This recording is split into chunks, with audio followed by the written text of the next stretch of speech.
Au nom d'Allah, le tout miséricordieux, l'infiniment miséricordieux. La Direction générale de la promotion de la vertu et de la prévention du vice du Royaume d'Arabie Saoudite a le plaisir de vous offrir cet enregistrement qui a pour titre Le cimetière d'Al-Mu'alla. Premièrement, sa présentation. Al-Mu'alla, c'est le cimetière principal des habitants de la Mecque depuis le vivant du messager d'Allah, paix et salut d'Allah sur lui. Il se trouve dans la région d'Al-Hajjoun, au nord de la mosquée sacrée, à 700 mètres de là. Sa superficie est de 100 000 mètres carrés environ. Elle renferme les restes de milliers de Mécois et de ceux qui y sont morts alors qu'ils vivaient à proximité de la Mecque où y étaient venus en visite. De nombreux compagnons du prophète y sont aussi enterrés. Deuxièmement, son importance et sa valeur. Il n'est rien attesté du prophète, paix et salut d'Allah sur lui, concernant ce cimetière précis, à l'exception de sa parole, quel bon cimetière on a là. En revanche, tout autre hadith que celui-ci, et disant que 70 000 morts de ce cimetière seront ressuscités et entreront au paradis sans passer par le jugement, et que chacun d'entre eux pourra intercéder en faveur de 70 personnes, ou qu'il sera pris par ses extrémités et sera étendu dans le paradis, rien de tout cela n'est authentique. Or, le prophète, paix et salut d'Allah sur lui, a effectué le Hajj avec ses compagnons, et ceux-ci après lui, et personne d'entre eux ne se rendait à ce cimetière pour y faire des prières ou y faire des invocations, mais si quelqu'un parmi eux l'a visité, c'était toujours dans le respect de la façon légale ordonnée par le prophète, paix et bénédiction d'Allah sur lui, c'est-à-dire en prononçant la salutation pour les morts et en priant pour eux. Il n'est pas attesté qu'un pieux prédécesseur de cette nation soit parti dans les cimetières exprès pour y faire des invocations. Une telle pratique n'est apparue que tardivement, bien après l'époque des pieux prédécesseurs. Troisièmement, la permission légale de le visiter est ce que l'on dit. Visiter les tombes est permis en tout lieu en vertu de la parole du prophète, paix et salut d'Allah sur lui. Visitez donc les tombes, car cela rappelle la mort. Les hommes qui se trouvent à Médine ont la permission légale de visiter le cimetière Al-Mu'alla, à l'instar de tout autre cimetière de la Mecque. Quant aux femmes, le plus juste est que cela ne leur est pas permis, ceci en raison de la parole du prophète, paix et salut d'Allah sur lui, Allah maudit ou qu'Allah maudisse celles qui visitent souvent les tombes. Il est clair quand on considère les hadiths qui traitent de la visite des tombes que le musulman en tire 3 avantages.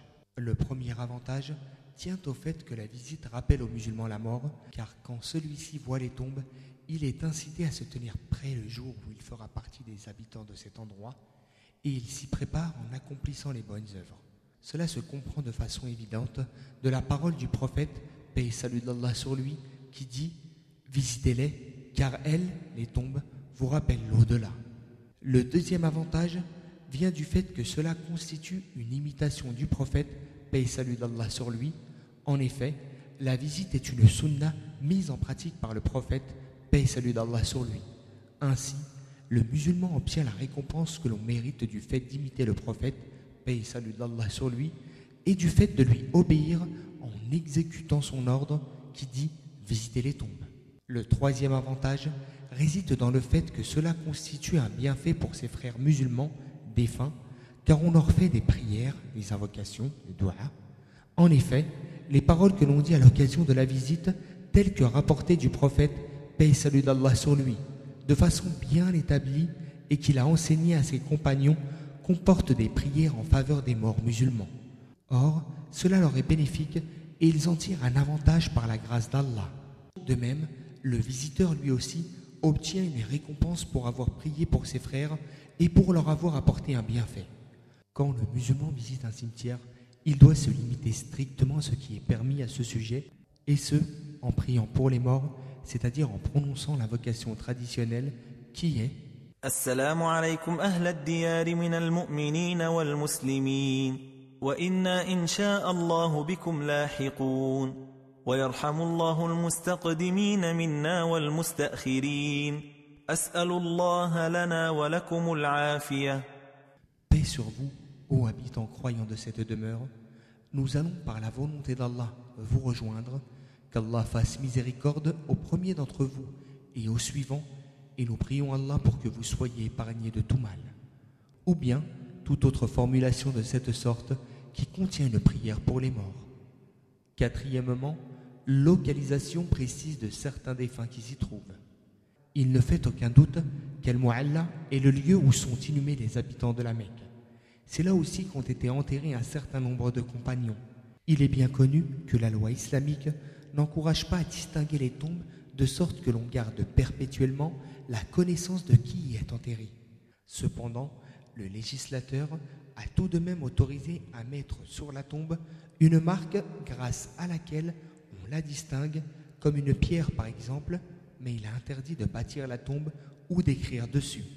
Jabir, qu'Allah soit satisfait de lui, rapporte qu'il a entendu le messager d'Allah, paix et bénédiction d'Allah sur lui, interdire de s'asseoir sur la tombe, de l'enduire, de la plâtrer, de la bâtir ou d'écrire dessus. Cela signifie que la marque en question doit pouvoir s'effacer après un certain temps, car il n'y a aucune prescription religieuse exigeant la connaissance de l'occupant de la tombe. Voilà pourquoi les marques des tombes d'Al-Mu'alla se sont estompées et pourquoi les défunts qui les occupent ne sont pas connus de façon certaine. Ibn Jubayr a dit à propos du cimetière d'Al-Mu'alla, dans le récit de son périple qu'il a effectué en 578 de l'Hégire, dans ce cimetière en question sont enterrés nombre de compagnons, de tabi'oun, successeurs des compagnons, de saints hommes et de personnages pieux et vertueux, mais leurs emplacements se sont effacés avec le temps et leurs noms ont été oubliés par les habitants d'ici. Puis, après avoir parlé d'un certain nombre de savants de l'islam, il continue en ces termes. Voilà donc les quelques textes de savants que nous avons trouvés à ce sujet. Ces textes sont logiques, cohérents et raisonnables. On ne peut les nier. On doit cependant reconnaître que certains compagnons, tabi'oun, et gens des générations suivantes, comme les grands savants, les hommes pieux et vertueux et autres personnalités notoires, sont enterrés dans le cimetière de la Mecque, sauf que l'on ne peut déterminer précisément et de façon certaine quelle tombe est à qui. Que l'on connaisse ou non leur tombe de façon précise n'a pas d'incidence quant à notre invocation faite en leur faveur et notre demande de pardon pour eux leur parvienne où qu'ils soient, fussent-ils aux quatre coins de la terre. Cinquièmement, les infractions que commettent certains pèlerins. Le visiteur doit s'efforcer de se conformer à la sunna du prophète, paix et salut d'Allah sur lui, lors de sa visite et prendre garde à ne pas tomber dans ce qui est en contradiction avec elle et qui lui vaudra des péchés ou diminuera sa récompense. Dans ce qui suit, nous citons certaines infractions dont se rendent coupables certains visiteurs, ceci afin que la personne qui fait des visites ne les commette pas à son tour.